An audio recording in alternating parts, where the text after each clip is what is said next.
Welcome to Cafe Service Pro's YouTube channel. Today we will install a 3-in-1 universal start kit, also known as a hard start kit or a relay overload start capacitor. The unit we are working on is a turbo air open display refrigerator.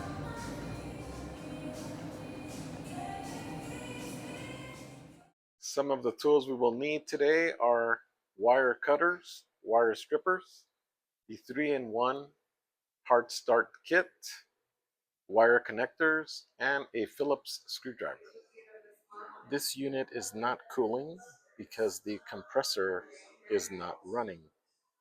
As you can see, we've already removed the compressor overload protector, the start relay, some of the power wires, and the run capacitor. These items are relatively easy to remove. We suggest that before you remove them, you take a picture of the items as they are installed so you can see where the wires go. The hard start kit comes with a diagram showing you where to plug the wires onto the compressor.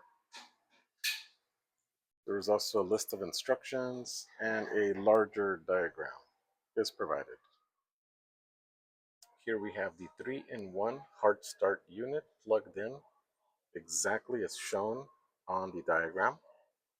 You can see the white wires and the red wires coming in and out of the run capacitor.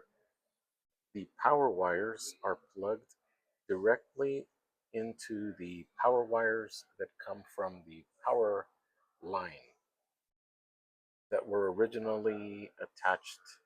One line was plugged into the run capacitor, and the black wire was plugged in to the compressor overload protector.